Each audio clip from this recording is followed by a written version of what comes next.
Kia ora everyone, welcome to this Empire Technology Review. I'm your resident tech and gaming guy Dave, and today we are taking a look at a Microsoft product. Not any Microsoft product, however. This is the Microsoft Surface Book 3, the latest and greatest flagship offering from the Microsoft Surface line of products.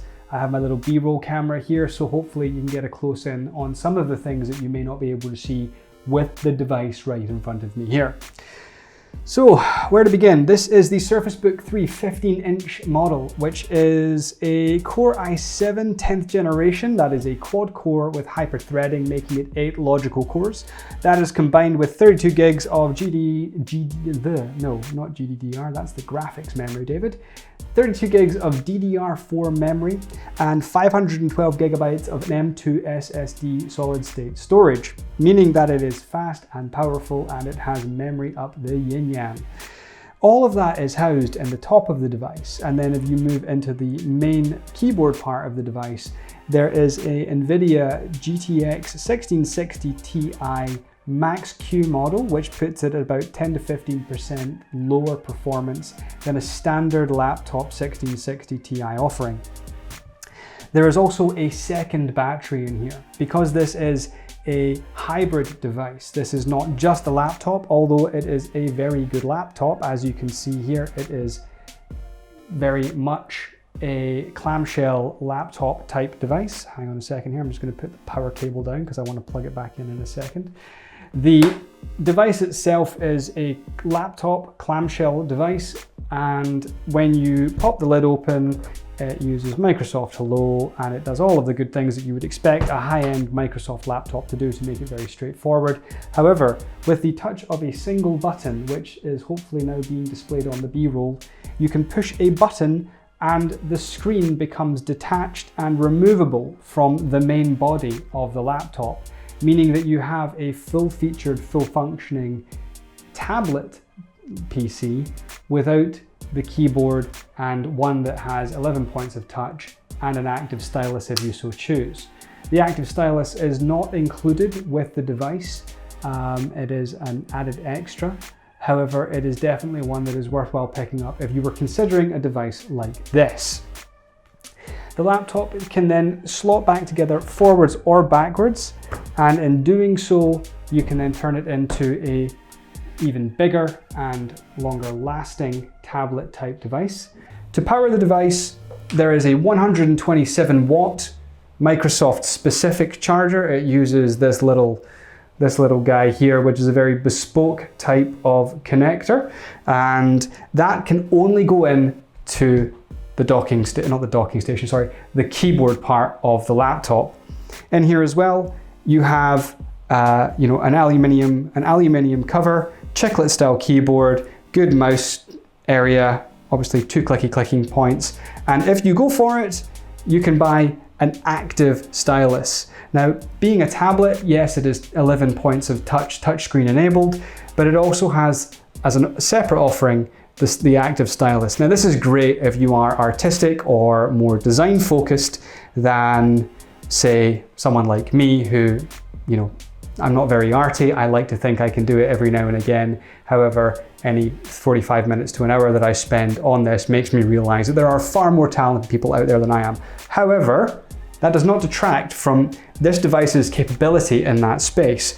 It is a very competent digital sketchbook. If you were to take it out and you hold it in its portrait mode, sketching, drawing, all of those things are very, very, very doable, and you don't need to have the discrete graphics card in place for it to be able to do that. That discrete GPU, which is an Nvidia 1660 Ti Max-Q edition, which means that it is running at lower clock speeds than a normal 1660 offering.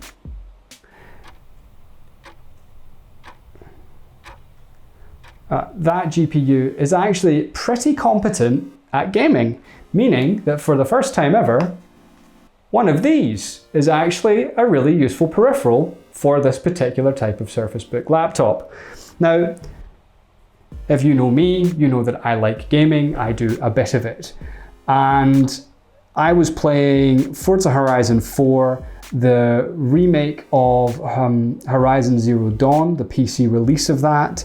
I was playing The Outer Worlds and Halo the Master Chief Collection, and I've got to say, this did a really good job on those. It was not, maximum settings, 144 frames per second type stuff. This is not a competitor to a dedicated gaming laptop with a high-end RTX GPU in there.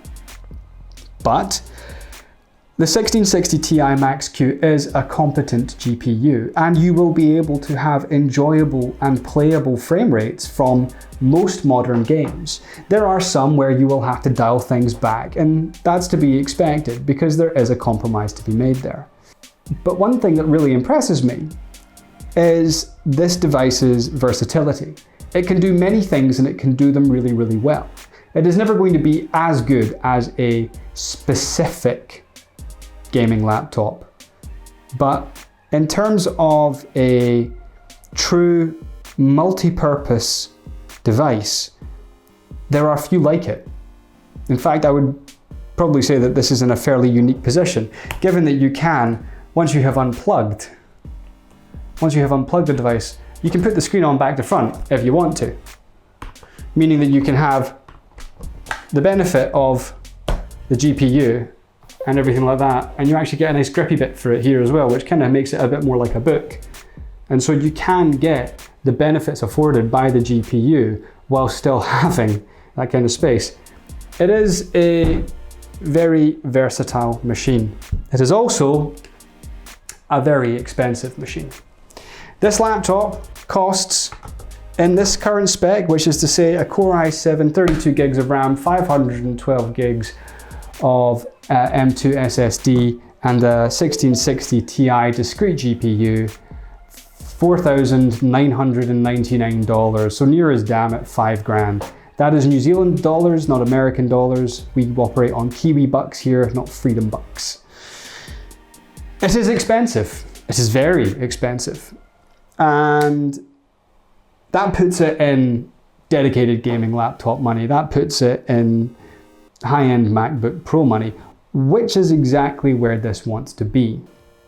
This is the best that Microsoft can do to represent a highly versatile and master of most trades type device.